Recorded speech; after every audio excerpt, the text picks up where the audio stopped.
Et ben, du coup, ravie de vous retrouver pour ce nouveau webinaire apprenant. Donc aujourd'hui, moi, je suis accompagnée de Catherine Deauto, TAC 22, Richesse, et de Lucie Brouillet pour Bretagne Tiers-Lieu.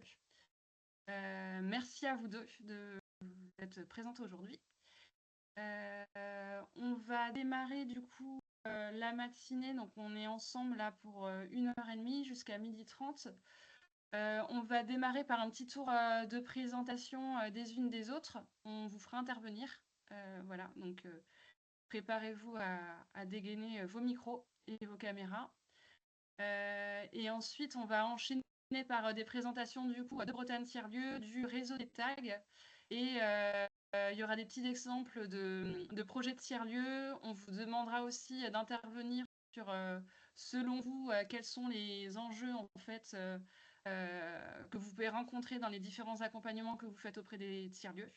Voilà, et on pourra bénéficier de l'expertise de Lucie voilà, pour répondre à quelques-uns de ces enjeux. Et on finira par faire une présentation de l'offre de service à la fois du réseau des tags et de Bretagne Tiers-Lieu pour répondre le plus précisément possible du coup différents enjeux que vous pouvez vous retrouver. Je ne sais pas si cet ordre du jour vous convient, si vous avez des questions. Ça hoche les têtes, ça fait des pouces, donc on enchaîne. Du coup, je me présente rapidement pour celles qui me connaîtraient pas. Je suis Maëlle Renaume, je suis salariée à la CRES depuis 2019 avec une double casquette, à la fois en animation du réseau des tags, mais aussi en gestion de fonds européens. Aujourd'hui, là, ce matin, je prends ma casquette animation du réseau des tags. Et depuis l'an dernier, la CRES Bretagne, en collaboration du coup avec France Active Bretagne et avec le mouvement associatif de Bretagne, on a décidé de lancer du coup à destination des professionnels de l'accompagnement une série de webinaires apprenants. Donc le webinaire de ce matin s'inscrit voilà, dans cette lignée-là. Vous avez peut-être déjà suivi des webinaires d'ailleurs. Pour ce matin, on a décidé de l'ouvrir un peu à d'autres professionnels que le réseau, je dirais, le réseau un peu historique. On l'a ouvert notamment à des professionnels qui travaillent au sein de collectivités. Donc je vois qu'il y a Fabienne qui est présente aujourd'hui et qui représente. Merci à toi d'être là ce matin. Et je lance un petit appel pour vous dire qu'on est en train de prévoir le programme du second semestre. Donc si vous, de votre côté, vous avez des besoins particuliers, n'hésitez pas à nous les faire remonter. On pourra essayer du coup, de vous proposer des webinaires voilà, un peu plus précis qui répondent le plus possible à vos besoins. Voilà, je peux laisser la parole peut-être à Catherine si tu souhaites te présenter. Oui, Maëlle. Donc, bonjour à toutes. Je suis Catherine Deauto. Je suis rattachée au pôle ESS Richesse, Pays de Saint-Brieuc, où je suis en charge du pôle entrepreneuriat. Et je coordonne également l'incubateur TAC 22 sur l'ensemble du département des Côtes-d'Armor. Et Lucie, si tu veux enchaîner. Bonjour à tous. J'ai l'impression du coup on est que anglophone, il me semble. Donc bonjour à tous. Lucie Brouillet de Bretagne Tiers-Lieu. J'assure les fonctions de direction et puis comme dans toutes les petites assos, beaucoup d'autres choses et surtout les sujets autour de l'accompagnement et de la formation. Et ravie d'être avec vous aujourd'hui et merci à la CRES pour l'invitation. Merci Lucie. Et du coup, ce que je propose, c'est qu'on lance un petit tour de caméra, voilà, pour que vous puissiez vous présenter, puisqu'on n'est pas très nombreuses. Donc, je vais lancer un premier nom et je proposerai à la personne à la fin de sa présentation donc, de se présenter non structure. Peut-être dire en quelques mots les attendus que vous avez par rapport à la visio de ce matin. Et puis enfin, vous pouvez peut-être lancer un nom, comme ça va faire boule de neige, si vous voulez bien. Je vais démarrer avec Élise, qui est la première sur le tour de caméra. Alors, tu as ton micro. Ouais, pardon. Bonjour, je suis Élise Pradel, je suis la responsable du pôle accompagnement à la CRES Bretagne. Je suis depuis très très longtemps, donc c'est normal que vous ne connaissiez pas encore. Et je viens parce que je connais les tiers-lieux, mais de loin. Donc, j'espère en apprendre beaucoup sur les tiers-lieux, leurs liens et leurs enjeux dans le territoire. Le thème va très bien. Voilà, donc plutôt en mode apprentissage.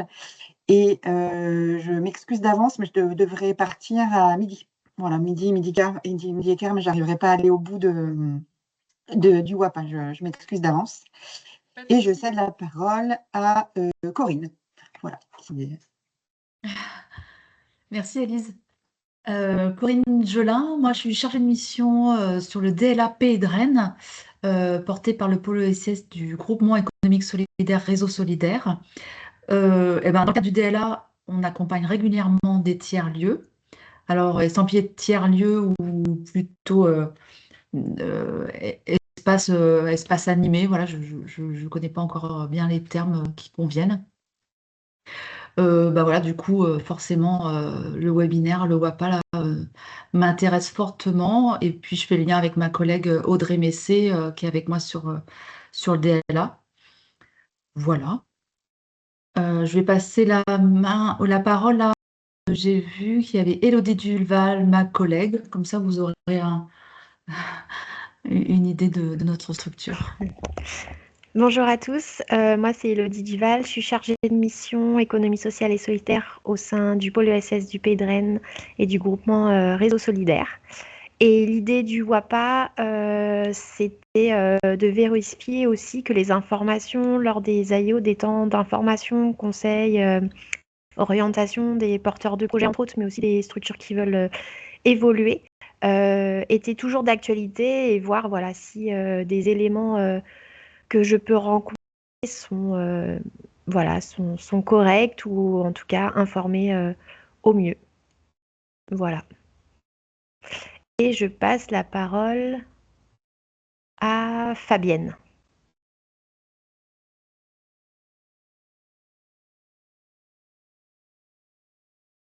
Excusez-moi, bonjour. Donc Fabienne, je travaille au Conseil régional de Bretagne. Je suis à la direction du développement économique au service innovation sociale, économie sociale et solidaire. Et donc, nos rôles, c'est bien sûr d'accompagner les projets d'économie sociale et solidaire. Et en ça, j'ai l'habitude d'être sollicitée par des tiers-lieux qui cherchent des financements, du soutien, de l'accompagnement. Donc, je suis prescriptrice de beaucoup de dispositifs. Et je suis vraiment intéressée par en savoir plus sur à mieux appréhender le fonctionnement des tiers-lieux et puis leur écosystème. Donc, il faut que je passe la parole. Alors, excusez-moi, je ne connais pas tout le monde. Il doit rester. Je prends la. Vas-y, Maëlle, vas-y. Il y a Ouais, ce sera Mathilde plus qui simple. n'a pas parlé.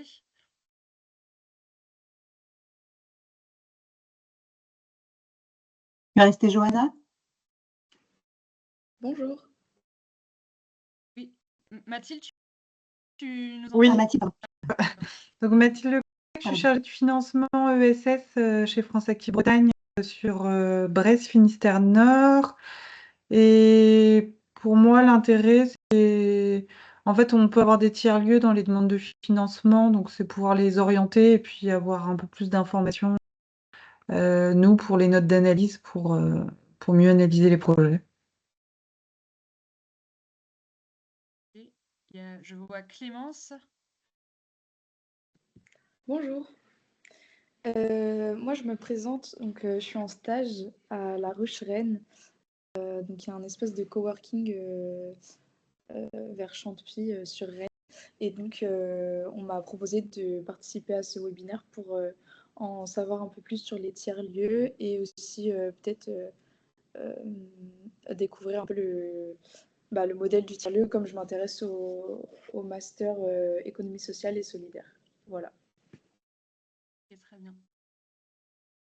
Je crois qu'il manque Johanna aussi.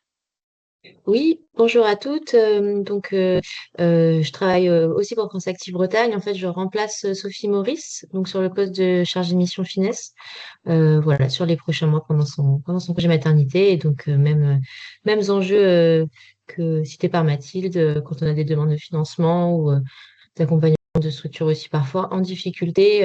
C'est intéressant de voilà, savoir aussi comment sont impactés les tiers-lieux en particulier dans le contexte actuel. Johanna. Et pour terminer, il y a Marie. Oui, bonjour à toutes. Du coup, Marie sur le DLA régional à la CRES.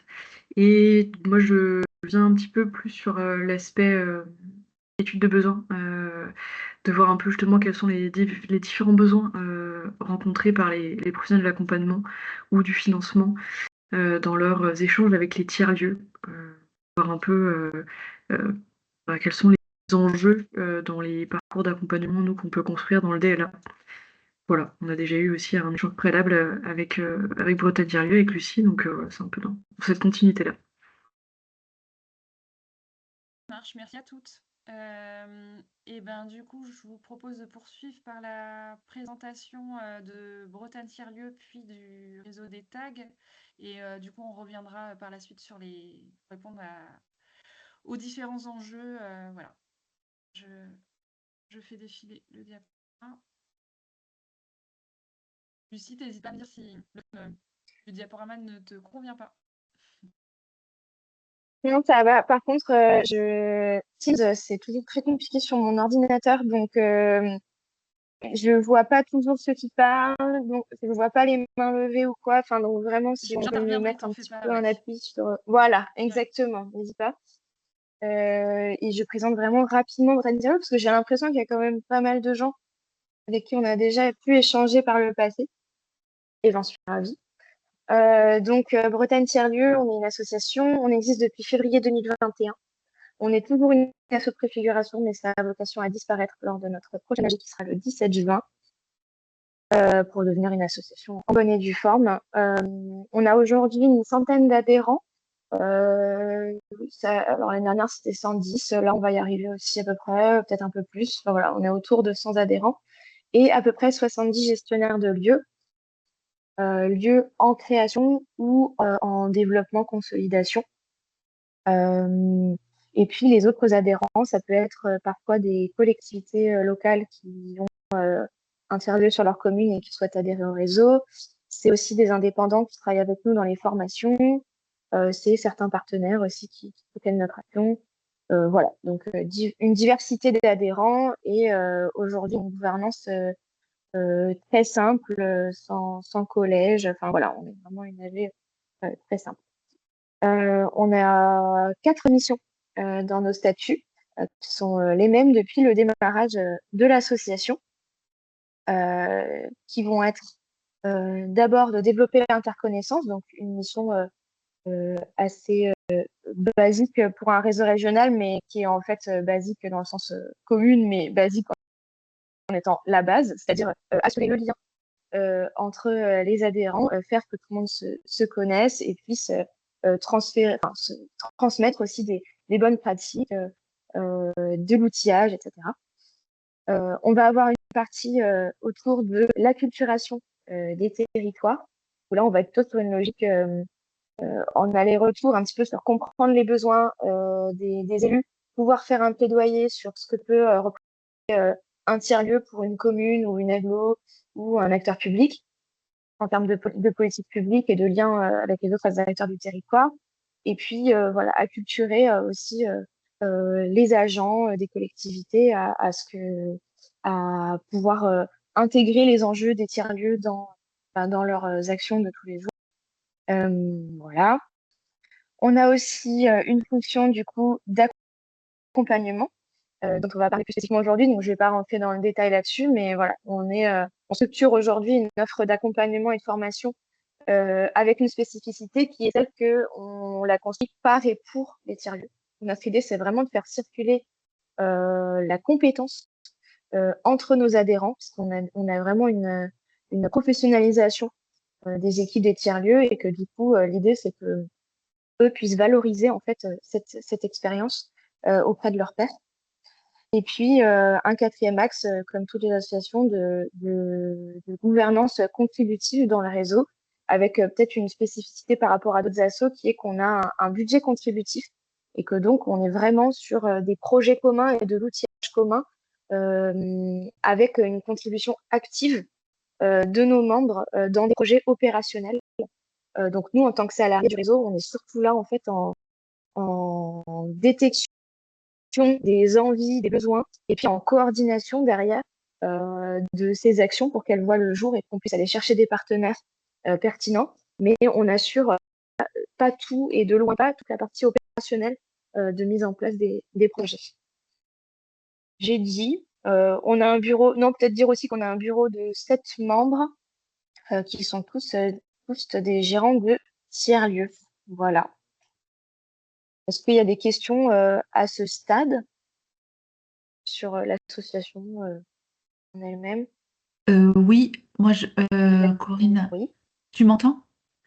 Je vous tutoie ou ça vous va? On Oui. peut se tutoyer, oui. Ah ouais, On peut se très bien. tutoyer, ça va? Bon, j'en connais quelques-unes, mais Très bien. Oui, oui, c'est bien. là, tout à l'heure, tu parlais aussi des formations pour les non-adhérents. Du coup, tu ouvres, quand tu as la possibilité, tu ouvres ces formations à des structures qui ne sont pas dans le réseau Bretagne Tiers-Lieux. C'est ça? Oui, Ou, c'est ça. En fait, on essaie d'avoir des actions à la fois pour les adhérents et les non-adhérents. d'accord, Ceci pour une raison simple, enfin, c'est double, c'est-à-dire que nous, on est là au service de nos adhérents avant tout en tant qu'association, bien sûr. mais on est aussi financé par des collectivités et l'État, surtout l'État, D'accord. sur un volet aussi sensibilisation, acculturation, accueil de tout acteur qui s'intéresse au projet de tiers-lieu. Donc, on a aussi cette mission-là de pouvoir aussi ouvrir certaines de nos actions et beaucoup de nos actions d'ailleurs à toute personne qui ne serait même pas adhérente du réseau. D'accord. Merci. Il y a d'autres questions?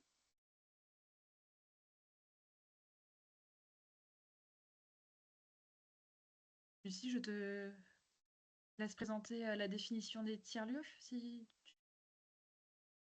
Oui. Alors, question qui intéresse en général tout le monde parce que pas simple. Mais allons-y. Aujourd'hui, un tiers-lieu, ça n'a pas de définition réglementaire, légale. Ça correspond pas à un statut comme peuvent l'être, je sais pas moi, enfin les assos, les entreprises d'insertion, etc. dans la loi ESS. On est vraiment sur un objet hybride et plutôt une reconnaissance par les pairs et par l'écosystème. C'est plutôt ça qui va définir ce qu'est un tiers-lieu ou ce qui n'en est pas. C'est plus un label, même s'il y a des labels qui existent de la part de l'État sur des fabriques de territoire et des manufactures de proximité, qui sont des types de tiers-lieux. Mais il n'y a pas de label tiers-lieu aujourd'hui, et donc pas de cahier des charges non plus associé à ce qu'est un tiers-lieu.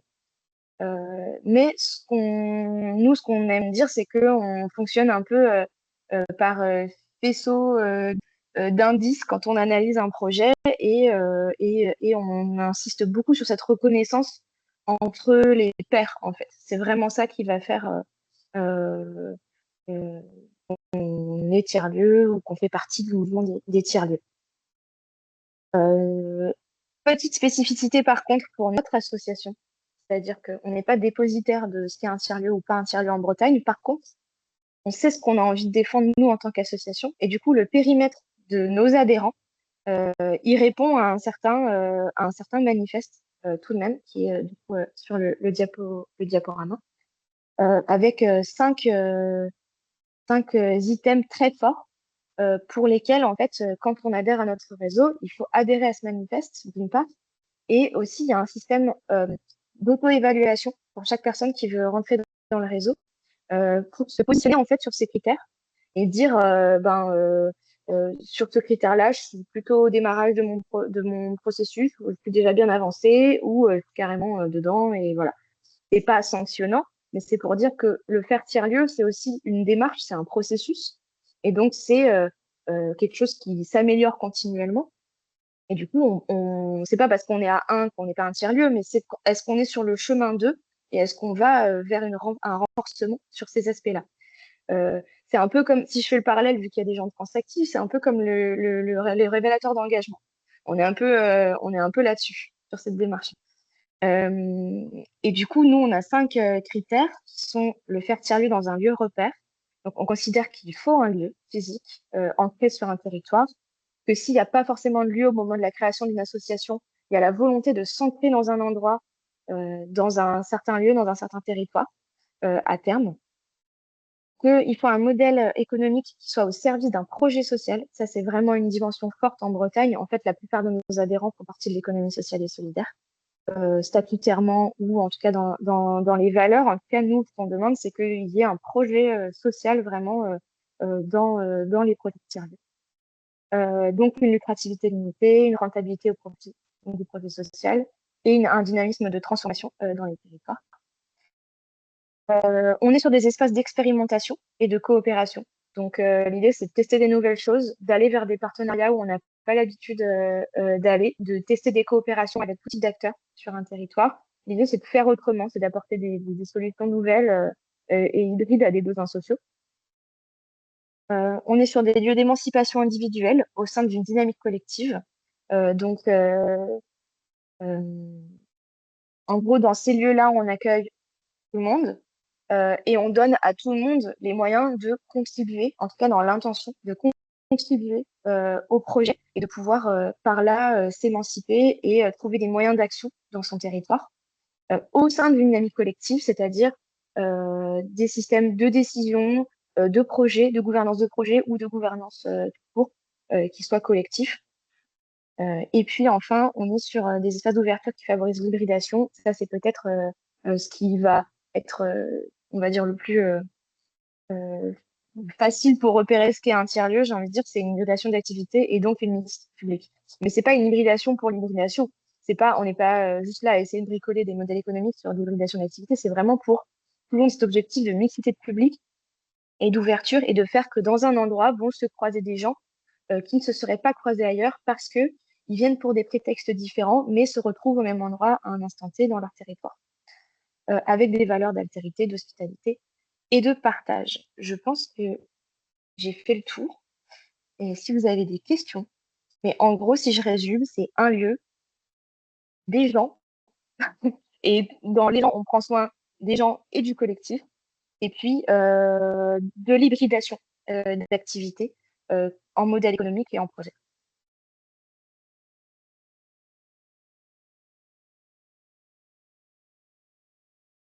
Il n'y a pas de main levée. Du coup, je propose de poursuivre sur les différents exemples et Catherine prendra la suite sur la présentation pour le réseau. Ouais, c'est plutôt Catherine qui voulait présenter le grand atelier, donc je vais la laisser. Parce que là, on oui, a choisi des exemples accompagnés par les tags et puis des adhérents aussi du réseau. Voilà, un D'accord. peu Alors, Catherine, je te un laisse mix. faire la présentation du réseau si tu veux avant. oui. Alors, la présentation du réseau, donc en fait, TAG BZH, c'est quoi? C'est un propulseur d'entrepreneuriat collectif. Donc l'idée, c'est vraiment de favoriser des entreprises collectives qui relèvent du champ de l'ESS. Et pour ça, on a déployé un tag par département. Donc en fait, on a trois axes. Il y a l'axe révélateur qu'on ne va pas développer aujourd'hui, qui part vraiment d'un besoin de territoire. Et on travaille sur le territoire et après on identifie, on lance un appel à manifestation. On cherche les porteurs de projets après avoir travaillé sur la modélisation d'une offre. Là, nous, on va être plutôt sur l'idéateur et l'incubateur, qui sont deux dispositifs d'accompagnement de l'idée jusqu'à la création d'un projet et sa consolidation. Et voilà. Ouais, parce qu'il y avait une autre slide, mais c'est pas grave. Ouais. En gros, voilà, l'idée, c'est que vous puissiez visualiser qu'il y a un tag par département avec l'idée de se dire que c'est ce dispositif tag VZH est animé par la CRES et que du coup, chaque tag fonctionne se voit régulièrement. Donc, on a vraiment des interactions constantes entre les 4 tags, justement pour identifier des problématiques et des enjeux sur lesquels on peut travailler pour trouver des réponses. Et donc, il y a une offre commune sur la région avec quelques aménagements par département selon les spécificités. Et donc, l'un des premiers projets qu'on voulait vous présenter avec Lucie, c'est le grand atelier qui est actuellement en incubation TAC 22. Donc, c'est un tiers-lieu en milieu rural qui est situé à Uzès et qui a la particularité d'avoir une thématique autour de la santé. Donc, c'est porté par une porteuse de projet qui a à la fois un parcours très, très, très fort dans le secteur culturel, mais aussi dans la santé mentale. Donc, en fait, elle a allié ces deux thématiques pour porter un projet collectif, donc dans un tiers-lieu en milieu rural, où l'idée, c'est vraiment d'être un lieu d'exploration, d'expérimentation. Il y a une forte implication des habitants qui ont, par exemple, contribué à un chantier participatif pour la rénovation du lieu, qui a ouvert en mars. Donc, le lieu est mis à disposition par la commune. Et Sophie, donc, qui est la porteuse de projet initial, est actuellement salariée de la structure. Deuxième lieu, comme un établi. Donc, c'est basé à Rennes. Ça a été incubé en 2018-2019, donc c'était la deuxième promo du TAC 35. Donc, comme un établi, c'est un atelier mutualisé qui fait, je crois, 1200 mètres carrés autour du bois, du métal, du textile et de l'univers de la déco. Et donc, c'est à la fois à destination des professionnels et des particuliers, avec diverses offres. Voilà, c'est un super lieu que vous connaissez peut-être. Et du coup, je vais passer la parole à Lucie, voir si elle veut compléter sur ce lieu-là. C'est un lieu, alors au niveau des labels tiers-lieux, pour le coup, qui est manufacture de proximité. Donc, qui fait partie des programmes tiers-lieux de l'État sur les lieux productifs. Euh, Donc, c'est des lieux qui ont été choisis par l'ANCT parce qu'ils ils remettaient un peu sur certains territoires certaines filières artisanales et de production à l'honneur, avec des modes différents de production et de distribution, ce qui est le cas de Comme un établi. Ils sont aussi Définov. Donc là, pour le coup, c'est une labellisation de la région Bretagne, sur des tiers-lieux qui travaillent avec des organismes de formation sur les enjeux de formation professionnelle et d'inclusion dans la formation professionnelle.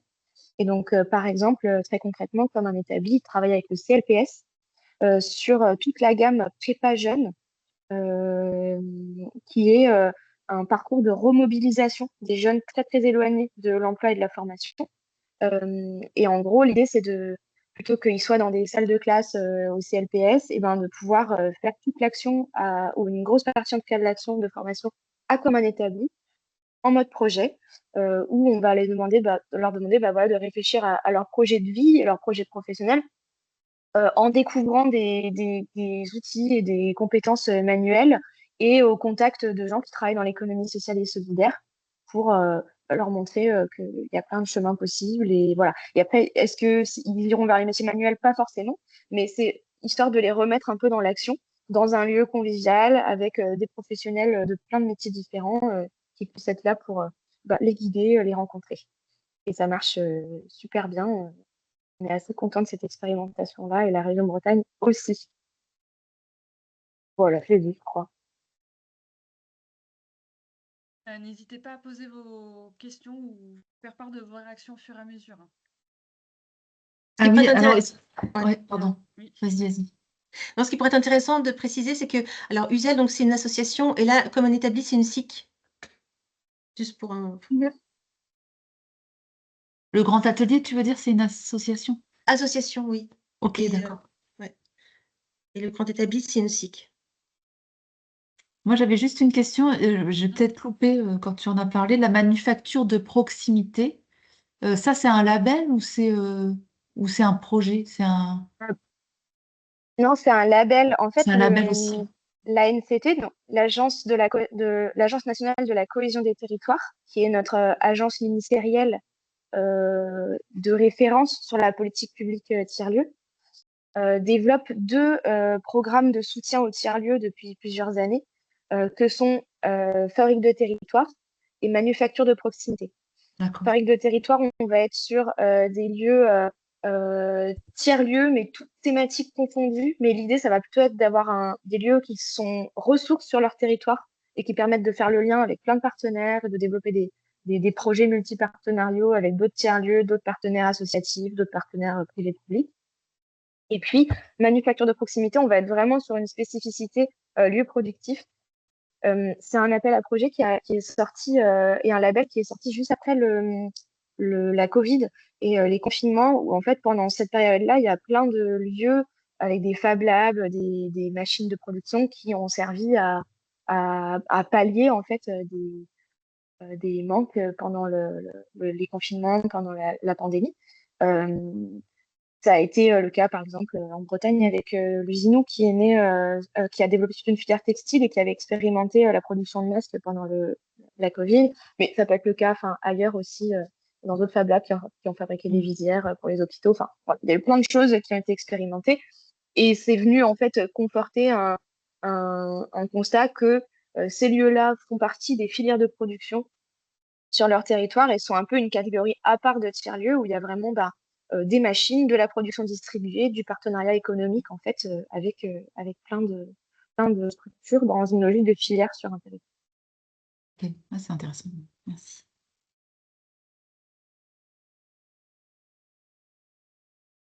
Pour les autres exemples, s'il n'y a pas d'autres questions. Ah non, vas-y. Non, je ne sais pas si Catherine, tu voulais poursuivre la présentation. Non, mais vas-y, Lucie. Je compléterai s'il y a besoin. Ouais. Sur les deux autres exemples, on en a pris un par département. Donc, dans le 56, on a mis Maison Glaze, qui est un tiers-lieu qui a été accompagné par le TAC 56 en 2019. C'est un tiers-lieu qui est assez moteur dans le mouvement pour nous. C'est un tiers-lieu qui fonctionne avec une SAS ESUS, qui est entreprise d'insertion, et une association d'animation socioculturelle. L'objet de ce tiers-lieu, c'est de réfléchir à la résilience territoriale en littoral. Donc la transformation des modes de vie, du rapport au vivant, du rapport à l'océan, l'interface terre-mer, et puis l'adaptation aussi des compétences métiers dans un paysage qui change à l'aune du réchauffement climatique et de la montée des eaux. Tout en rendant ça, bien sûr, joyeux, convivial et enthousiasmant. Donc, une mince affaire. C'est un lieu où on a du coworking, on a de la privatisation d'espace, on a du logement touristique aussi, et puis d'accueil, même de séminaires, etc.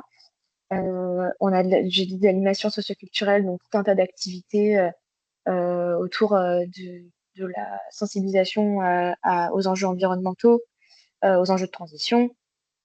On a de la formation aussi. C'est un lieu qui, pareil, a été définové par la région Bretagne et qui a développé plusieurs formations professionnelles, notamment une super intéressante sur le transport et la pêche, enfin les métiers les métiers de la voile, le transport et la pêche à la voile, avec Scravik notamment, en partenaire.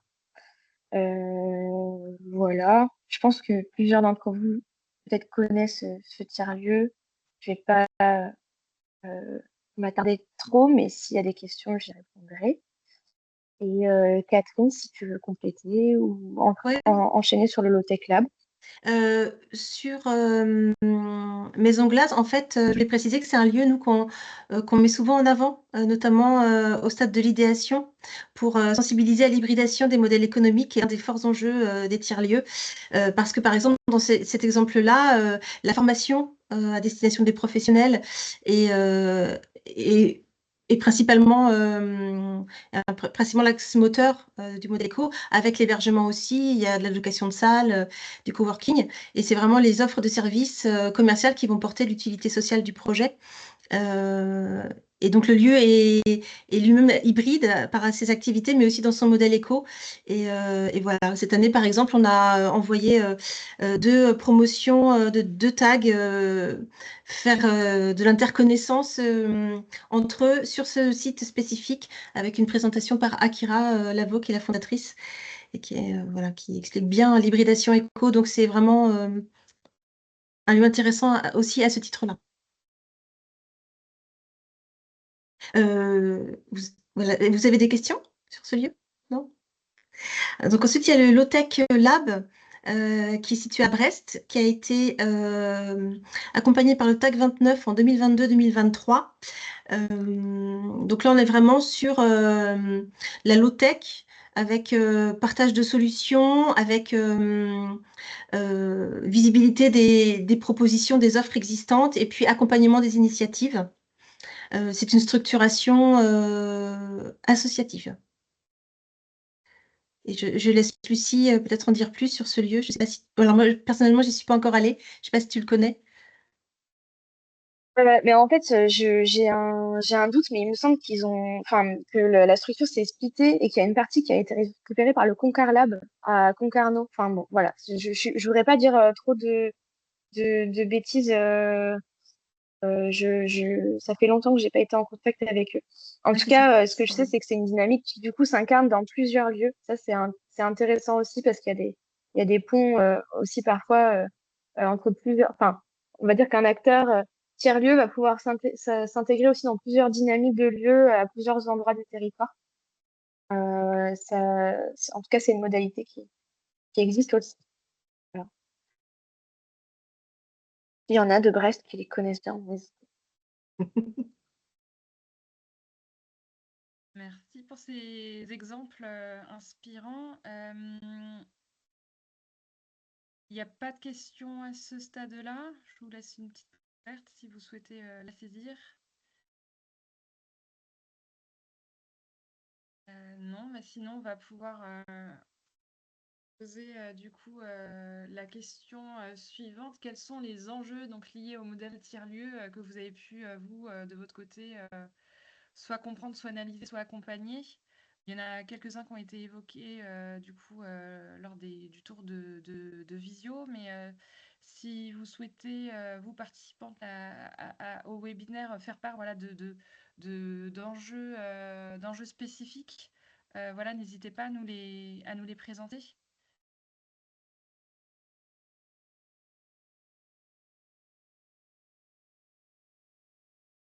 Peut-être. Enfin, après, moi, il y avait un enjeu, mais qui n'est pas réglé, hein, mais du coup, j'ai pas de solution forcément à me présenter. Mais l'hybridation des ressources, c'est vrai, là, tu en parlais tout de suite, là, avec la Maison Glace. Du coup, ça devient de plus en plus un enjeu pour aussi pérenniser les tiers-lieux à un moment et d'autres, hein. Bon, là, on parle de tiers-lieux, mais je mets un focus là-dessus. Mais ça, c'est vraiment quelque chose, nous, aujourd'hui, qui revient pas mal quand même.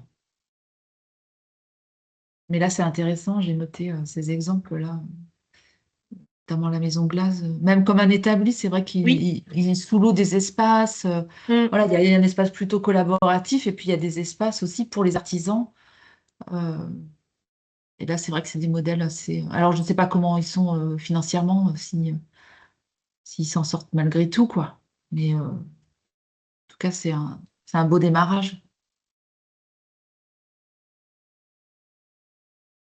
Est-ce qu'il y a d'autres prises de parole? On a mis des modèles qui s'en sortent plutôt bien, hein. Enfin, je veux Ouais, dire, c'est ça. dans les Oui. modèles qu'on a présentés. Ou en tout cas, où il y a une recherche et une créativité des modèles qui fait que il y a aussi une évolution permanente et une recherche Hmm. permanente et que ça fonctionne. Ouais. Bah, à titre d'exemple, comme un établi, je crois qu'ils Reposant, sont mais ça fonctionne. ouais, ils sont 6 salariés, je crois, comme un établi, plus un alternant, là. Et à Maison Glace, je ne saurais pas dire ce qu'il y a un volet peut-être un peu saisonnier, mais il y a au moins entre 6 et 10 emplois, je pense. Je ne sais pas si ce sont des Ah, il y a ETP, 10 mais emplois. Ah ouais. ouais, c'est ça. Il y a Mm. 10 emplois et ça va jusqu'à 12 ou 13 avec la saisonnalité. Et Ouais, sur les 10 emplois, il y en a 3 en insertion. Oui, c'est ça, c'est une entreprise d'insertion aussi, hein. Non, c'est celle-ci? Oui, c'est ça, oui. Maison Glisse, c'est une entreprise Oui, c'est d'insertion. ça. Ouais. Mm. Ouais.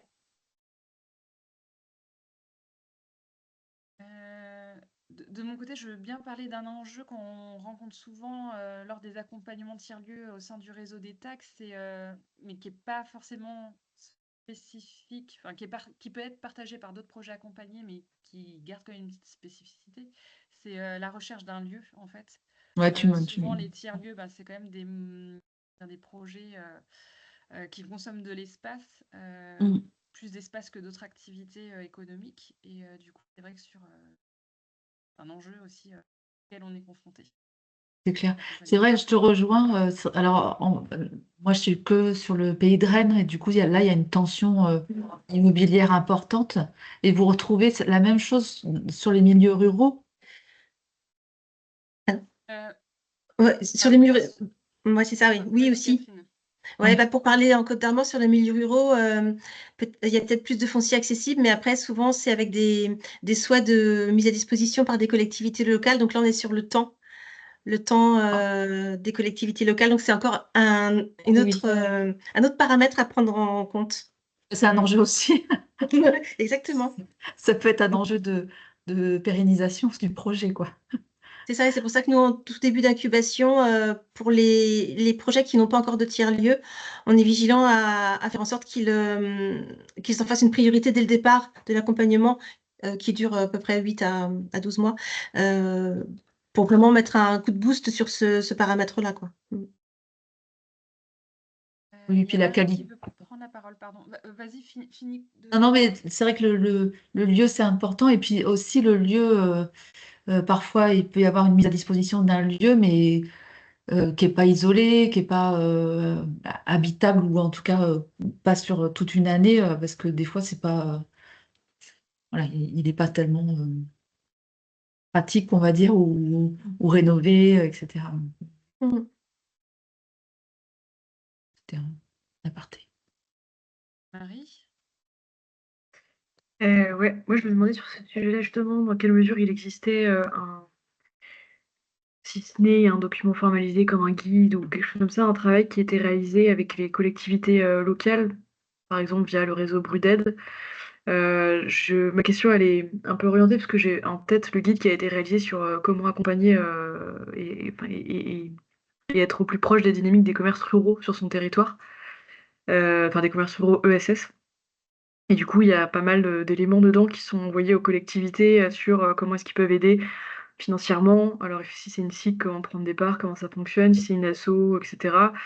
Et s'ils n'ont pas forcément la capacité financière, quelles sont les actions opérationnelles qu'ils peuvent mener pour les accompagner, ou en tout cas pour les aider, avec tout ce qui est communication, mais aussi visualisation, par exemple avec mettre des panneaux sur les chemins de randonnée ou des trucs comme ça. Enfin, voilà, il y a pas mal de choses pointées qui sont assez intéressantes, et notamment il y a des trucs sur les locaux, sur les mises à disposition, ou sur les bails solidaires, ou sur les baux solidaires, pardon, etc.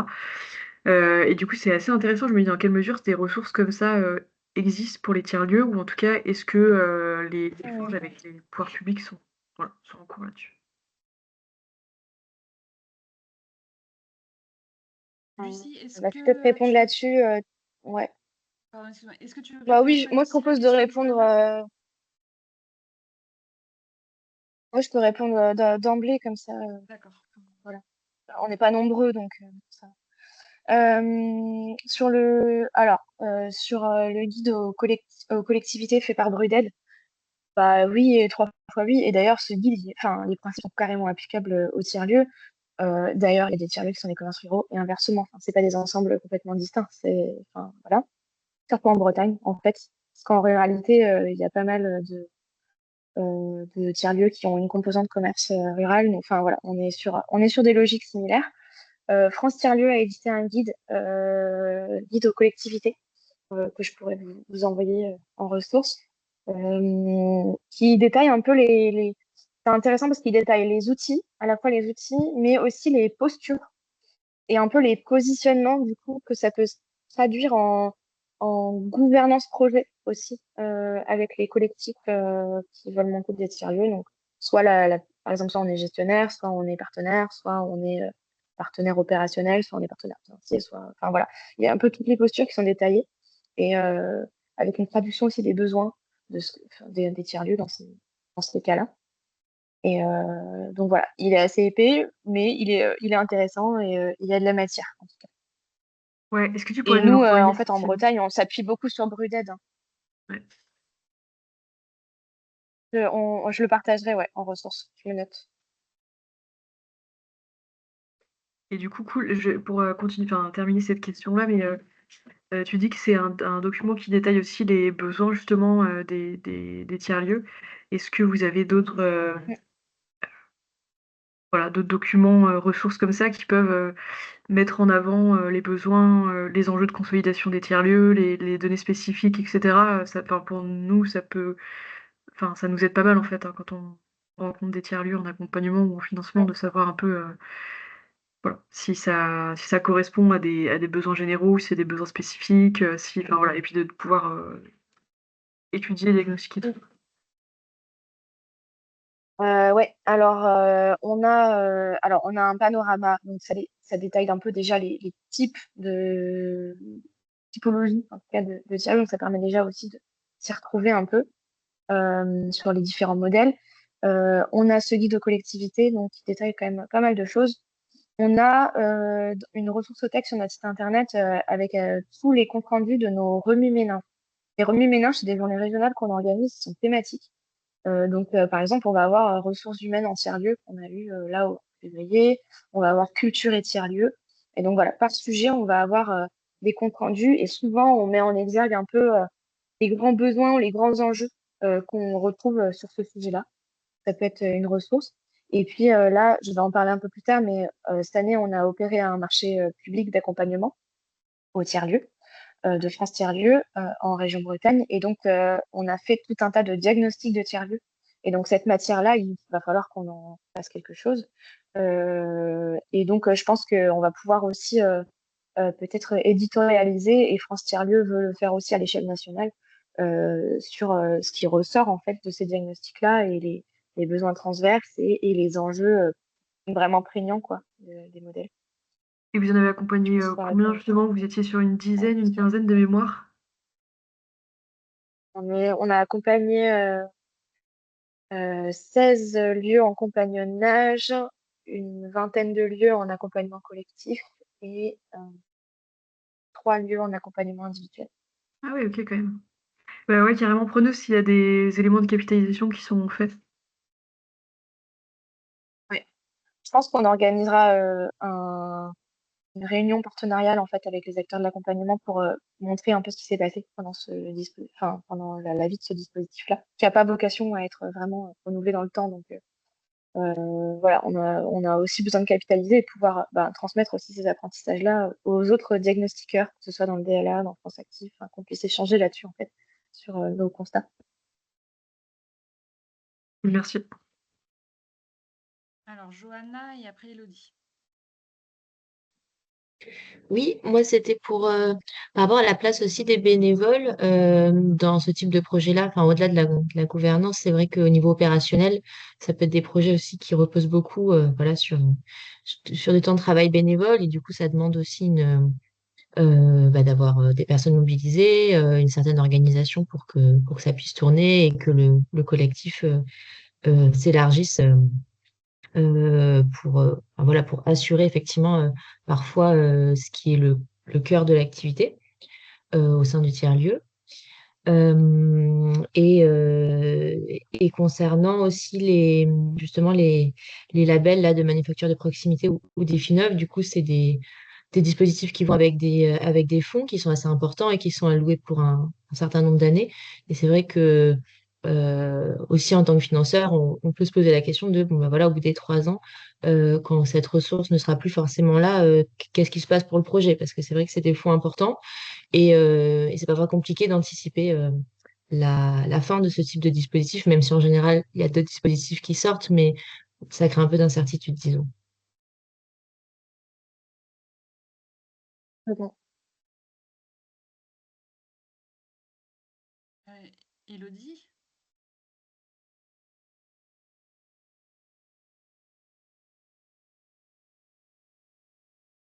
Elodie, tu nous entends?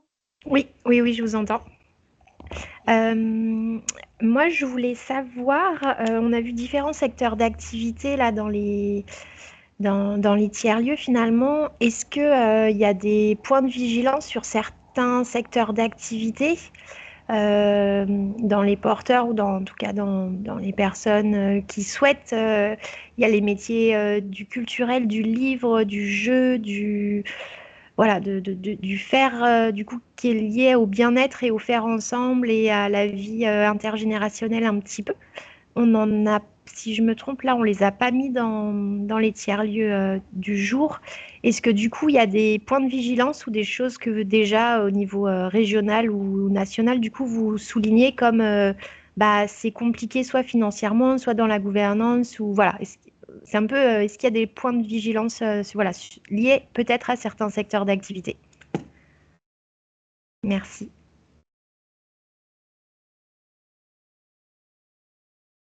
Après, tu veux répondre là-dessus? Ben, oui, si tu veux. Oui, là, concernant la culture, évidemment, point de vigilance plus, parce que là, les fonds publics sur lesquels on pouvait compter auparavant fondent comme neige au soleil. Exemple en Côte d'Armor, le département a longtemps soutenu le secteur culturel, donc pouvait être un partenaire. Mais la culture n'étant pas une compétence obligatoire pour le département, là, il baisse régulièrement chaque année euh, ses contributions. Et donc, c'est d'autant plus difficile pour des nouveaux projets de déposer des dossiers et puis même pour les projets en cours de continuer à avoir ces fonds-là. Donc, oui, sur le secteur culturel, bah, il y a le Grand Atelier à Uzel qui a vraiment une vocation, qui utilise la culture comme appui pour travailler le, le développement d'une meilleure santé mentale. Et aujourd'hui, son enjeu à elle, c'est vraiment l'hybridation du modèle éco pour ne pas compter sur des subventions publiques liées à la culture qui vont arriver à échéance dans 1 an et demi, mais bien de pouvoir faire la bascule et être en autofinancement. Donc, sur ce secteur-là, oui. Il y a le secteur des... Là, enfin, nous, on a de plus en plus de projets en lien avec enfin, des envies de faire des tiers-lieux un peu autour du répit. Qui ne soient pas financés par l'ARS, qui soient vraiment des dispositifs indépendants. Et alors là-dessus, pareil, point de vigilance sur comment financer ces modèles éco qui s'adressent vraiment à des publics fragilisés, qui ne sont pas en mesure de... qui sont bénéficiaires, mais qui ne Autour seront de pas quoi, clients. pardon, Des lieux de j'ai pas répit. entendu, Catherine, autour de quoi? Des Ah, de lieux de répit. répit, ouais. Ok. Exemple, là, on a un projet autour de la bipolarité, donc faire le sas entre la sortie de l'hôpital et le retour à la maison. Donc, il y a autour de la bipolarité, on a des projets autour du handicap auprès des enfants et des parents aidants, euh, sans forcément compter sur des dispositifs d'État. Et donc, l'enjeu, le point de vigilance, c'est comment financer ces modèles éco. Parce que les bénéficiaires ne seront pas les clients, n'auront pas les moyens. Voilà. Et il faut hybrider le modèle pour avoir une offre de services qui puisse financer l'utilité sociale.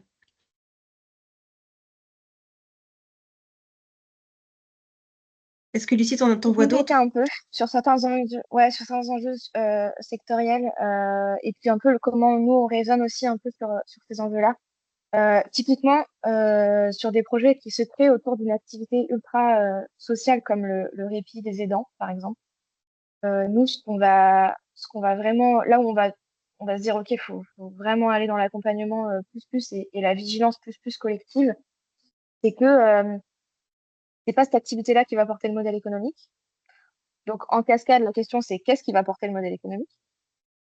Et en cascade, la question, c'est quelles sont les compétences et le professionnalisme associés à cette nouvelle activité qui est nécessaire d'avoir dans le collectif. Parce qu'en fait, souvent, c'est des collectifs du coup de personnes qui viennent du social ou du médico-social qui veulent porter ça. Mais derrière, si l'activité qui va porter le modèle, c'est un café ou un restaurant ou du coworking, etc., il faut pouvoir former ces personnes-là à ces enjeux-là pour que, et ces compétences-là pour que l'activité, elle tourne et qu'elle porte réellement le modèle et pas qu'elle soit non rentable ou en tout cas bancale, quoi. Donc, il y a une vraie vigilance là-dessus. Je pense par exemple aux activités de restauration. Nous, c'est un truc qui est en train de un peu de monter dans le réseau et on a envie de s'intéresser un peu à cette question spécifiquement. Et voilà, les activités de restauration dans les tiers-lieux, euh, en tout cas d'aller étudier quelle composition d'équipe il faut, quelles compétences il faut, comment ça dialogue avec d'autres activités dans le lieu, en termes d'espace, en termes d'hyperpolyvalence des professionnels qui sont dans les tiers-lieux, pour que l'activité, au final, elle soit rentable, mais qu'elle reste dans une logique tiers-lieu de cohabitation et même de complémentarité avec d'autres activités. Donc, c'est tout un enjeu, ça, mais on est vraiment dans cet enjeu-là de l'hybridation des activités. Je différencie l'hybridation des ressources et l'hybridation des activités, personnellement. Parce que l'hybridation d'activités, ça vient faire appel aussi à une logique très spatio-temporelle, quoi. Comment dans la semaine, on fait exister plusieurs types de publics, d'activités dans un planning, dans un espace, pour que ça dialogue bien et pour qu'au final, ça se passe bien pour et les pros et les gens qui arrivent, et économiquement aussi derrière. Ça, pour moi, c'est un des enjeux que je voulais soulever. On retrouve ça, oui, on retrouve ça dans le coworking, dans la restauration, dans ce type d'activité. Le coworking, il y a encore un enjeu en plus qui est que c'est très lié à la conjoncture économique des entreprises. Donc, par exemple, premier trimestre de cette année, c'est pas top. Il y a eu des meilleures périodes. Là, on est sur une activité où vraiment on voit on voit vraiment que ça suit la courbe de l'activité économique globale du pays, on va dire, et des entreprises. J'ai noté aussi dans la culture, toi tu parlais de l'existence des financements. Moi, j'irais même plus dans le détail sur l'éligibilité à certains dispositifs pour les tiers-lieux, notamment quand on est lieu de diffusion de musique ou de théâtre ou de spectacle vivant en tout cas. Il faut un ERP spécifique pour être éligible au Café Culture, par exemple, au point d'intérêt Café Culture. On ne peut pas faire plus de six concerts ou soirées. Sinon, on est sur un forfait de diffusion bien supérieur et on ne correspond pas au cahier des charges de la SACEM. Enfin, voilà, il y a plein de choses comme ça qui peuvent être travaillées. Il y a de la doc sur ces sujets-là au national sur Movilab, qui est la plateforme de capitalisation et de ressources pour les tiers-lieux. Et donc, il y a des fiches qui ont été écrites un peu partout et des retours d'expérience un peu partout en France sur ces sujets-là, spécifiquement dans la culture où c'est très, très prégnant. Je pense que j'ai dit sur les enjeux sectoriels, mais s'il y a d'autres questions, on peut peut-être rebondir.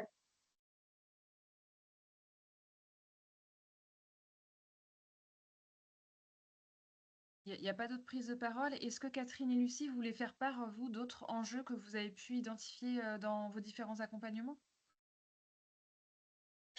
Oui, la gouvernance. La gouvernance au sein des tiers-lieux, au sein des collectifs qui sont en train de se monter. Nous, on constate qu'entre le début, l'entrée dans l'incubateur et la sortie, on a vraiment besoin d'accompagner au fil de l'eau cette thématique au fur et à mesure parce que les collectifs bougent et, au-delà de fonctionner bien fonctionner ensemble, s'assurer qu'on parle de la même chose, qu'on porte la même vision et que les compétences sont complémentaires, il y a aussi cette notion du positionnement quand parfois le projet a été amené par un porteur de projet. Le positionnement du porteur de projet à un moment donné où parfois il a envie de lâcher, mais c'est pas toujours facile. Et ce positionnement-là, il a travaillé et a accompagné justement, individuellement pour le porteur de projet et puis collectivement aussi. Donc c'est super intéressant et c'est vraiment un enjeu important qui peut parfois faire un peu créer un petit peu des tensions en cours de route. Donc voilà, pour nous, c'est un vrai enjeu d'accompagnement.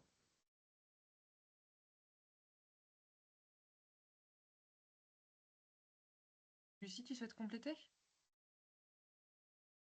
Non, mais sur la gouvernance, dire qu'en fait, on a vraiment tout type de structure qui porte des tiers-lieux.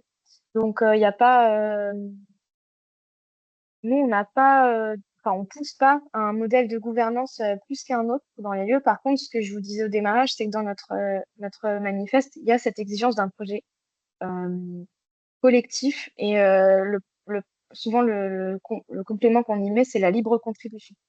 Et en fait, c'est plutôt ça, nous, qu'on va regarder dans les projets de tiers-lieux, c'est qu'il peut y avoir une gouvernance d'associés, parce que parfois, c'est des entreprises qui portent un tiers-lieu, enfin, classique, une SAS. Mais la question, c'est derrière, est-ce que les gens qui participent et qui sont bénéficiaires des actions et qui participent au projet du lieu, ils ont des instances pour, pour proposer des choses, pour mettre en place des projets dans le lieu, etc. Ou est-ce qu'il y a une mainmise sur la programmation et sur le contenu des actions, quoi.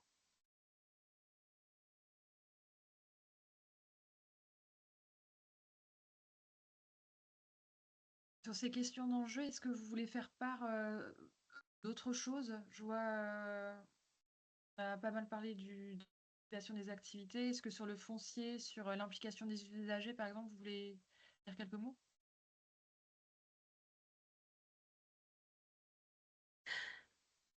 Sur le foncier, Euh, ouais, vas-y. Vas-y, non, vas-y, Catherine. Sur le foncier, en fait, il y a pas de recette toute faite. C'est vraiment, on incite vraiment les porteurs de projets à mettre ça en priorité quand il n'y a pas de lieu ou quand c'est juste un contact ou une intention d'un partenaire sur un lieu. Là, on a le cas d'un projet d'habitat où les négociations ont un peu traîné et au final, au bout de 8 mois à travailler en projection sur ce lieu, la vente ne s'est pas faite et voilà, bien cadrer et bien en faire une priorité. Et puis nous, on accompagne aussi les déceptions quand on perd un lieu pressenti, pouvoir rebondir et justement pas mettre tous les œufs dans le même panier et toujours être un petit peu en veille sur d'autres lieux tant que rien n'est signé. Il y a la notion du financement du foncier. Au-delà de le trouver, il faut pouvoir le financer. Et puis quand il est mis à disposition par une collectivité, je rebondis sur ce qu'avait dit Corinne, je crois. Effectivement, parfois, il y a des tiers-lieux qui sont des vrais passoires thermiques. Donc, est-ce que ça vaut le coup quand même d'y aller, sachant que les charges vont être assez importantes? Et nous, on a un beau cas là sur le Trégor d'un tiers-lieu qui a ouvert l'an dernier, qu'on a accompagné, qui s'appelle Maison Kénanaise, où la municipalité avait une volonté politique forte de voir naître ce tiers-lieu qui est dédié aux transitions. Et donc, il a construit un bâtiment éco-sourcé, biosourcé, très peu, enfin, aux normes thermiques et phoniques actuelles. Donc, c'est un très bel outil qui est en centre-bourg d'une commune rurale du bord de mer. Donc là, bon, c'est une belle réussite, quoi. C'est de partenariat justement entre une commune et un porteur de projet. Mais bon, c'est pas courant d'avoir un lieu aussi beau, fourni comme ça, mais enfin voilà, c'est bien de noter aussi, c'est possible.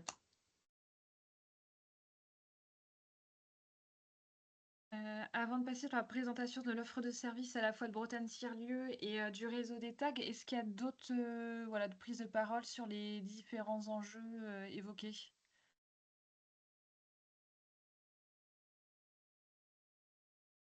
Non, alors on poursuit. Fabienne qui voulait te poser une question. Ah, Fabienne, oui, excuse-moi. Ouais. Ouais, juste effectivement sur les enjeux, c'est vrai que bon, on parlait du foncier, hein, il y a plein de modèles économiques, il y a quasiment autant de modèles économiques que tiers-lieux, j'ai l'impression. Sur les enjeux, alors effectivement, il y a le foncier, donc est-ce que par exemple le foncier est mis à disposition par une collectivité? Est-ce qu'il faut qu'il le loue auprès du marché? Et c'est pas la même, surtout sur certains territoires, c'est vraiment très cher.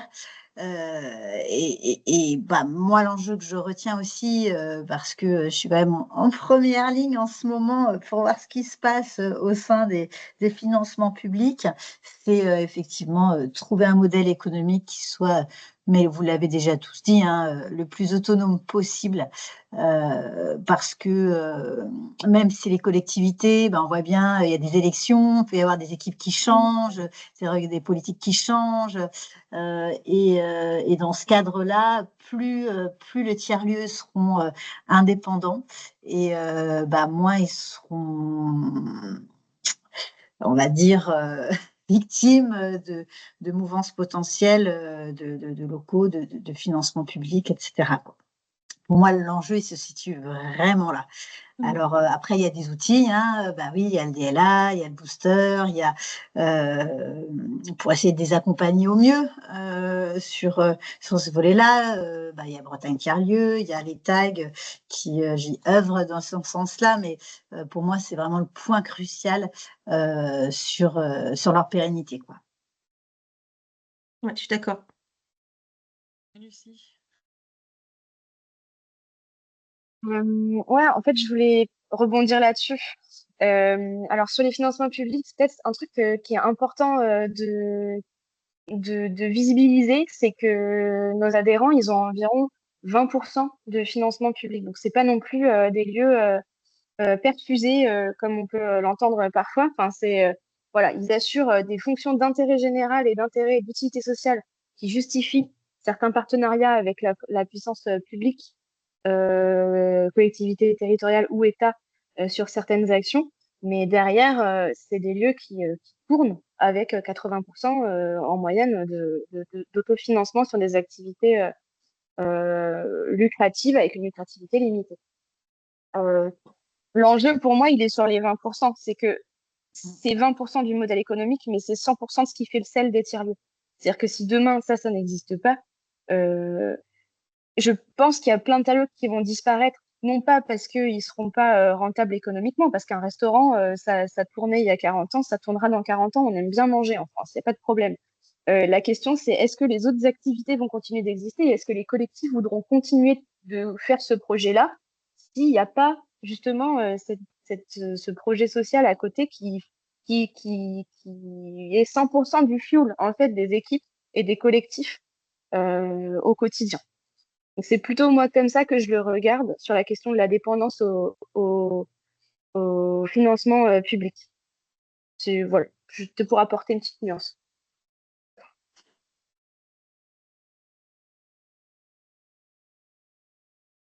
Merci Lucie.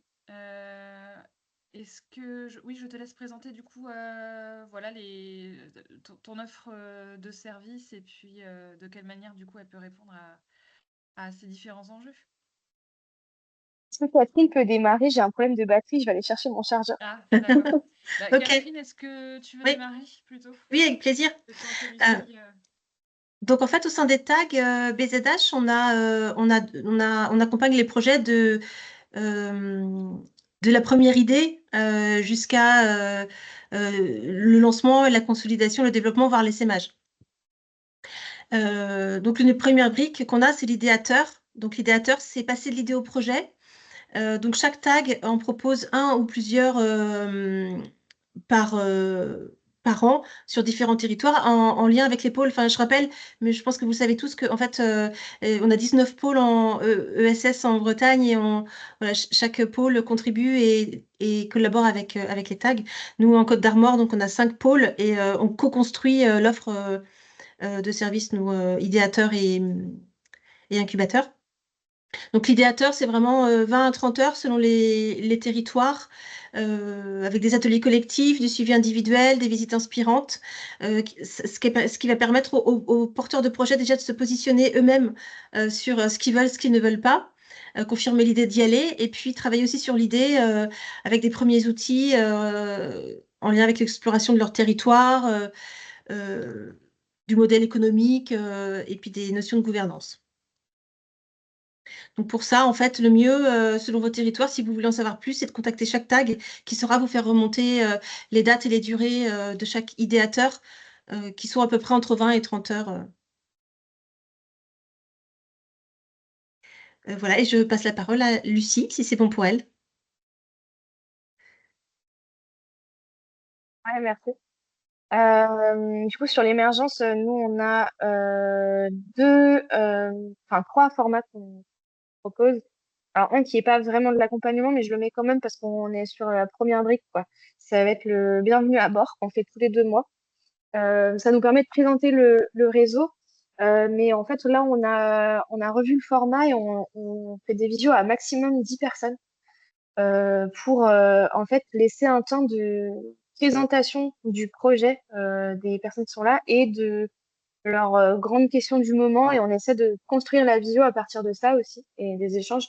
Donc, on fait un premier niveau d'info et de conseils pour notamment les porteurs de projets en émergence. Ça peut être aussi des collectivités qui se posent la question de lancer un projet. Ensuite, on a Impulsion Tiers-Lieu. Prochaine session à l'hiver 2025, ce sera pas l'automne, ce sera l'hiver. C'est une formation qu'on a testée une première fois là au mois d'avril de 2 jours, formation professionnelle.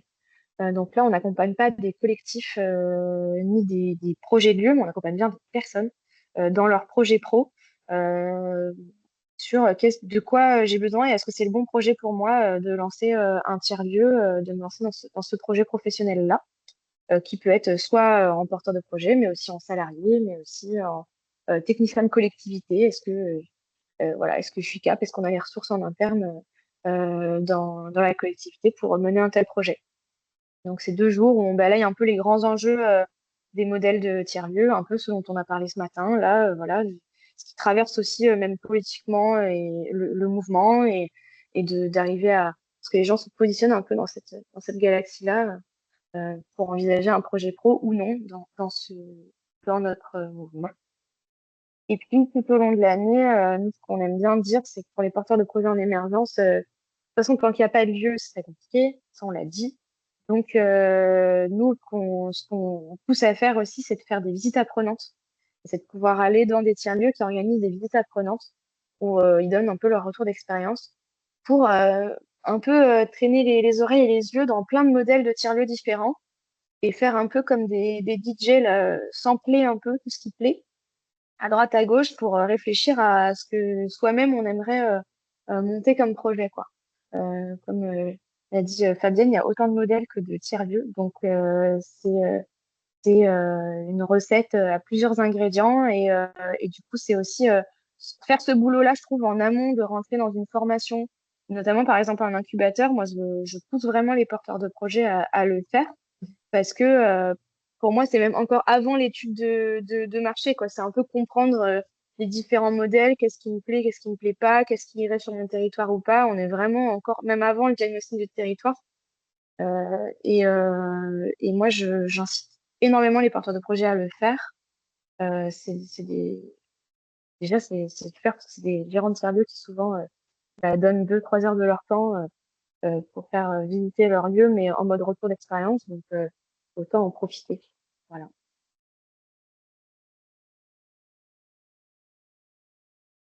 On peut poursuivre sur l'offre de services création. Là, du coup, en créa, on va plutôt être en phase de lancement. Ça, pareil, j'aime bien le redire. On n'est pas en phase d'incubation. Enfin, de pré enfin, voilà, mais voilà, on est plutôt sur ok, le lieu est lancé, il est ouvert, ou il va ouvrir là dans 6 mois, quoi. Mais on a le lieu, on a le modèle, on a fait notre étude de marché, on a un peu tout ça. Et on a besoin de muscler un peu ses compétences en tant que pilote de projet de tiers-lieu. On a besoin de se muscler un peu sur comment je vais animer les parties prenantes, comment je vais m'outiller pour faire mon pilotage financier et économique, maintenant que je sais ce que je vais faire dans ce lieu. Quels outils d'animation je vais utiliser pour animer mes temps collectifs. Sur l'aménagement du lieu, est-ce que je suis bien aux normes ERP? Comment est-ce que je peux affiner mon cahier des charges sur l'ameublement, enfin, ce genre de choses vraiment très abouties.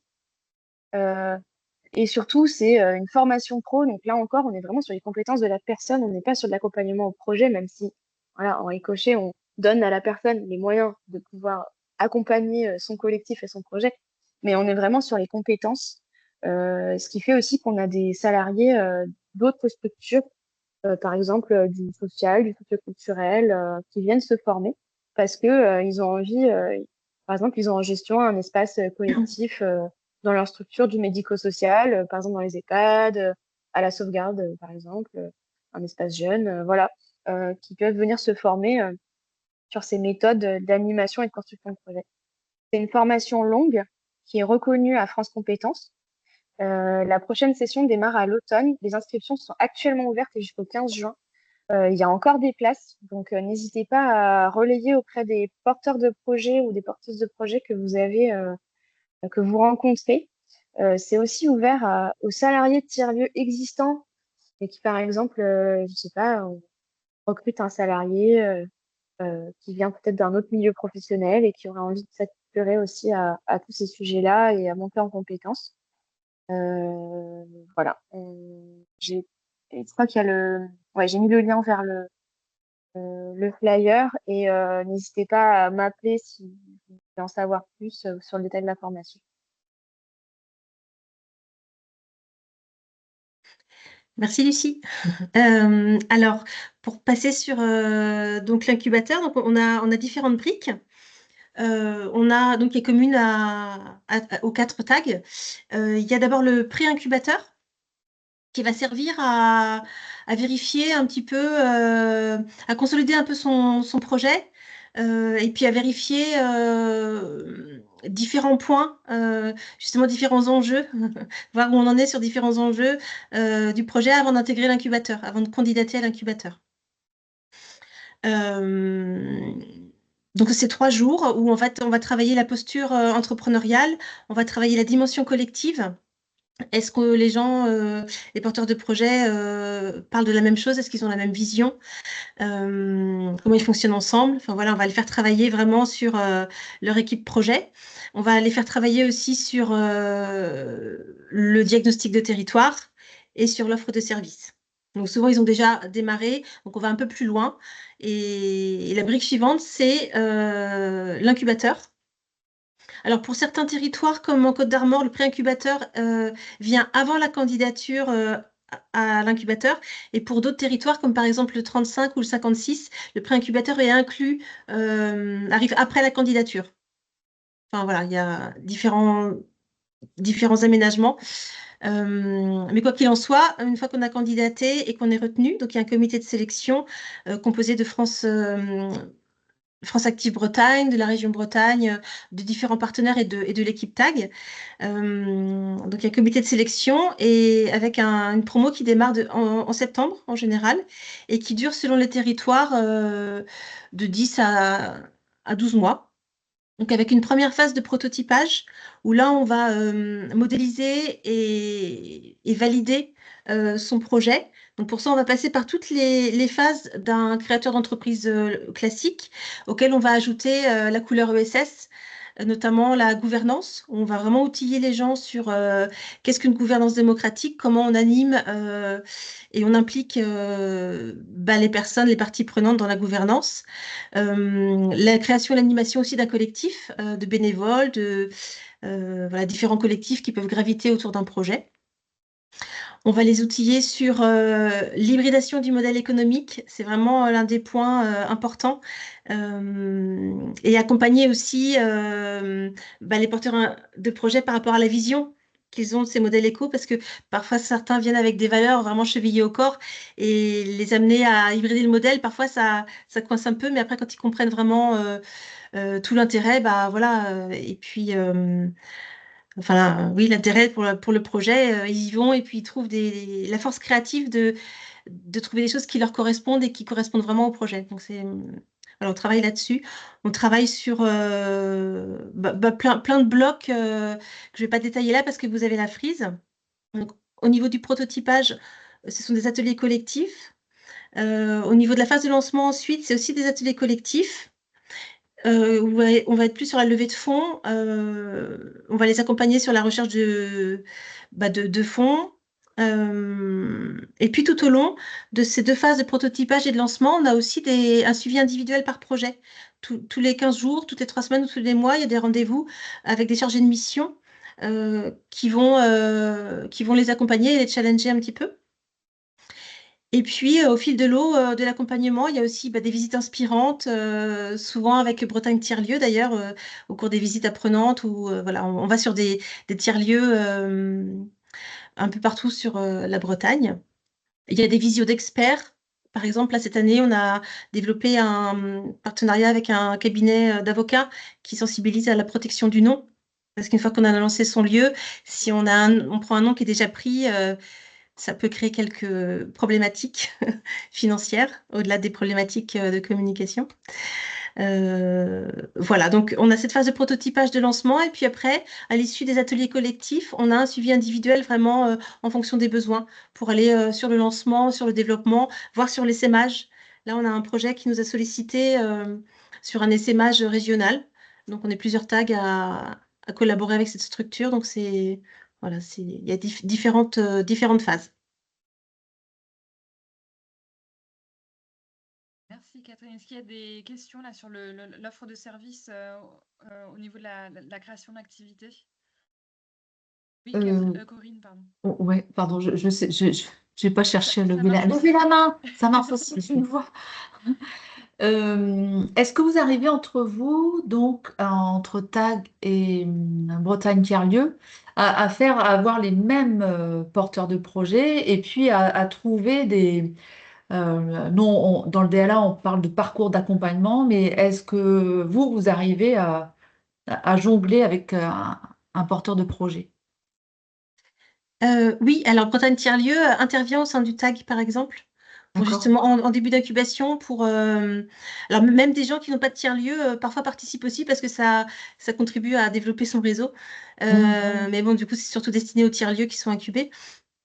Où justement, Bretagne Tiers-Lieux présente la structure, l'écosystème des tiers-lieux, toutes les ressources disponibles et les formations justement en adéquation, notamment cette formation de piloter un tiers-lieu.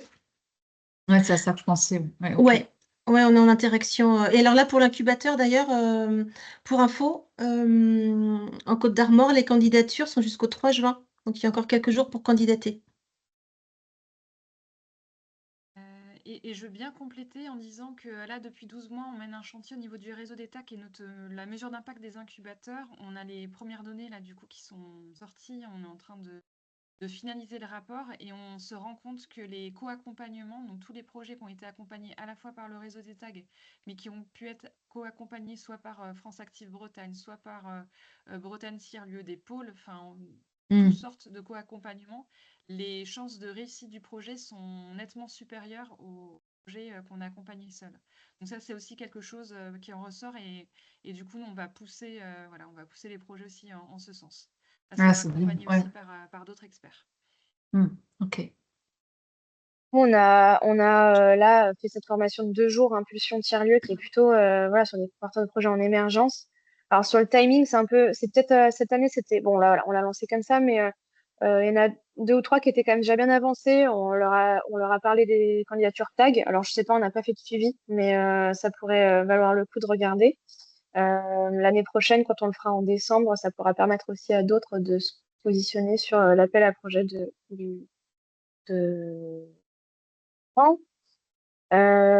piloter, on a cette année une stagiaire qui est passée par le TAC 35, donc ça fait partie des co-accompagnements qu'on fait.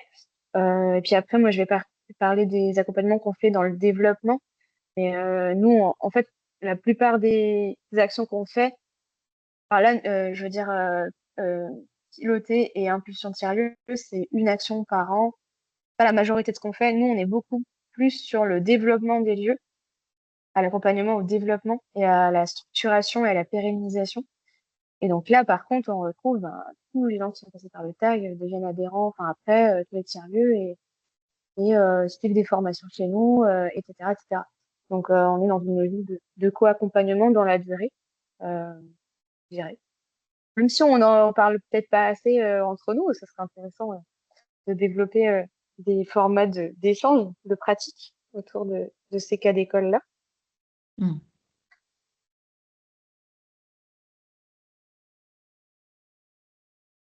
Et merci. Fabienne, excuse-moi, je te réponds juste à l'oral. Oui, bien sûr, le support de présentation sera envoyé.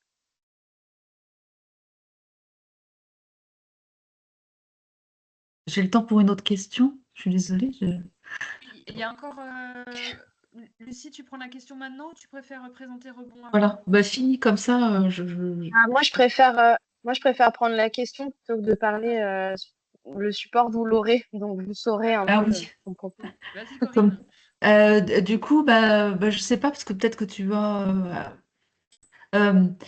tu m'en parlais ou pas, mais et le DLA, du coup, comment vous voyez, alors moi ça Ouais. fait un an et demi que je suis dans le DLA, comment vous voyez comment vous nous voyez, nous, chargés de mission, arriver dans vos accompagnements, nous on peut vous solliciter, ça va peut-être plus Mhm. souvent dans ce sens-là où on vient vous voir parce que forcément, pour nous c'est cohérent dans le parcours d'accompagnement du porteur de projet. Mais Mhm. à vous, à l'inverse, comment vous voyez la plus-value de ce qu'on peut apporter Mhm. ou je sais pas. Alors, bah oui. Alors déjà dire que la spécificité du coup, c'est que nous, on accompagne tous les tiers-lieux indépendamment de leur statut et du Oui, statut employeur ou non. Donc, on est sur un spectre un peu plus large, enfin une population de lieux un peu plus large que ce que vous pouvez accompagner dans le DLA. clairement. Ouais. Néanmoins, sur ce qui nous concerne en commun, nous, on oriente évidemment vers cet outil que je trouve. Enfin, moi, j'ai bossé sur le DLA un peu en Alsace, donc Mm. je suis assez convaincue de la chose. Et, et du coup, j'oriente très facilement vers ce dispositif-là. Souvent, les diagnostics que vous faites, c'est une matière d'échange aussi qu'on a avec des adhérents. Quand ils viennent nous Mm. voir avec des problématiques, ils nous disent, voilà, on a suivi un DLA sur telle thématique, on aimerait creuser un peu plus précisément là-dessus. Bah, ça nous arrive voilà, de rééchanger sur le contenu des missions et sur les apprentissages quand on fait les collectifs. À l'inverse, là cette année, on a développé donc le dispositif, enfin on a porté le marché public d'accompagnement au tiers-lieu de France Tiers-Lieu en région Bretagne, je disais. Et donc, on a mis en place des compagnonnages et des accompagnements individuels. Euh, on avait échangé avec Marie en début de dispositif pour bien que ça s'inscrive dans une logique de complémentarité avec le DLA. Ouais. Nous, on avait vraiment à cœur que ces jours d'accompagnement, ils soient sur soit de l'échange entre pairs, ce que fait pas vraiment le DLA, puisque c'est plutôt une logique de consultance extérieure, Mm. où là, c'était vraiment du compagnonnage, donc de lieu à lieu. Ah, toi, comment tu fais pour ton outil de pilotage? Ben, moi, je fais ça, j'utilise ça. Ah, mais comment tu fais pour tel bénévole, machin, l'inclure dans... Voilà, donc c'était vraiment des sujets très pratico-pratiques entre lieux. Soit quand c'était un accompagnement individuel, mais c'est arrivé qu'à 3 reprises, c'était de faire un diagnostic avec eux, de voir l'étendue des chantiers qu'il y avait à faire. Et du coup, il y a forcément à travailler sur les 2 jours d'accompagnement que nous, on pouvait débloquer sur une thématique, spécifiquement sur des enjeux tiers-lieux, voilà, très ciblés. Et puis de préconiser, quand c'est possible, un DLA en complémentarité, peut-être sur d'autres enjeux à côté euh, de gouvernance, de structuration juridique, où là, peut-être le DLA peut apporter une réponse complémentaire. Mais nous, en fait, on n'avait pas non plus un nombre de jours hyper élevé à débloquer. Donc, et parfois, les besoins sont très grands. Bah Donc, c'est oui. l'idée aussi de pouvoir travailler en plan d'action avec un accompagnement, un co-accompagnement. Et on s'est beaucoup servi des diag DLA quand ça a été, quand les lieux avaient suivi un DLA dans l'année qui venait de passer. On a pu s'en servir, repartir cette base-là, dire, OK, Mm. il y a eu ce DLA, qu'est-ce que vous en avez tiré, etc. Et du coup, maintenant, sur quoi vous voulez travailler pour aller plus loin ou sur un autre sujet. Ok, super, merci. Ouais, tu parlais tout à l'heure, on parlait de complémentarité et puis du fait que Maëlle, tu disais tout à l'heure l'enquête par rapport à plus il y a d'acteurs, enfin pas plus il y a d'acteurs, mais en tout cas quand on voit la pluralité des acteurs et des accompagnements, bah, ça permet de pérenniser aussi les projets un peu plus. Mm. Ouais, ce que On a des Complètement, expertises complémentaires. complètement, ouais, c'est ça. Voilà, merci Maëlle. complètement. Et nous, on sait dans quel couloir de nage on est, et on sait aussi tout ce qu'il y a autour la chance Mm. qu'on a en Bretagne d'avoir un écosystème d'accompagnement aussi structuré que celui qu'on a. Et Vraiment, ouais. donc, l'idée, c'est de pouvoir venir appuyer certaines choses où il y a des manques. Et, les enjeux vraiment spécifiquement liés au tiers-lieu enfin, je parlais de l'hybridation d'activité, c'est un vrai truc. Enfin, il y a pas beaucoup, on n'a pas beaucoup de retours en fait sur des espaces comme ça où il y a autant d'activités qui coexistent. Ça crée des enjeux parce que c'est pas juste une activité plus une activité. Voilà. Il y a des enjeux Mm. de vases communicants et d'hyper polyvalence de salariés, par exemple. où on a des gens qui sont à la restauration le matin, à l'animation d'une réunion l'après-midi, à une réunion bénévole le soir et au nettoyage des toilettes en fin de journée, où clairement ça pose des questions d'organisation qui sont vraiment spécifiques à ces lieux-là par rapport à d'autres modèles. Et nous, c'est là-dessus qu'on vient travailler. Au-delà de travailler aussi le sens commun et le plaidoyer politique qu'on porte nous à l'association, mais qui sont plus de l'ordre du mouvement. Mais dans le mouvement, il y a des enjeux très concrets de modèles que nous, on a envie de travailler. Clairement. Nous, on parle aussi de qualité de vie au travail, on rajoute régulièrement dans les échanges aussi. Il est 12h33. Est-ce qu'il y a une toute Merci, hein. dernière question Si vraiment vous voulez pas voilà, générer de frustration avant de partir déjeuner, n'hésitez pas à la poser maintenant. Et sinon, on vous enverra la présentation, les contacts, bien sûr, de Catherine et de Lucie. Voilà, s'il y a des questions qui arrivent par la suite, vous pourrez les contacter directement. Non, ah si, C'est non, super. Fabienne dit Non. merci. Pas de nouvelles Merci. questions. Ouais. Et ben, un grand merci du coup Catherine et Lucie pour voilà, vos interventions de ce matin. Je fais un petit teasing pour le prochain WAPA qui sera du coup animé par France Active Bretagne et qui aura lieu le vendredi 13 juin de 14h à 15h sur la thématique mieux connaître les solutions de rebond pour les structures de l'ESS en difficulté. Il y a des mails d'invitation qui ont dû partir, n'hésitez pas à vous inscrire. Lucie, oui, je te laisse le mot de la fin si tu veux. Non, mais je voulais juste remercier encore une fois de cette invitation et dire que la complémentarité, ça se travaille structurellement entre nos structures et nos dispositifs, mais ça se travaille aussi au quotidien sur prendre le réflexe de aussi s'appeler, se contacter quand on a des structures qu'on co-accompagne. Donc voilà, n'hésitez pas à nous appeler si à France Active, si au DLA, si ailleurs. Il y a des lieux qui sont accompagnés. Nous, on a aussi besoin de ces retours-là et on a besoin de ce que vous observez aussi de votre fenêtre pour mieux connaître aussi le mouvement et ses enjeux et comment on peut y répondre collectivement.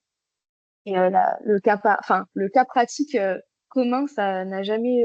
Enfin, c'est le meilleur moyen quoi, pour échanger ensemble sur ces sujets de fond. Voilà. Merci C'est Lucie parfait. pour ce C'est un très beau mot de la fin. Oui. Et ben bon appétit à toutes Merci. et puis à très bientôt. Merci, c'était très intéressant. Au Merci. revoir. Bon appétit à tous. Au revoir. Au revoir.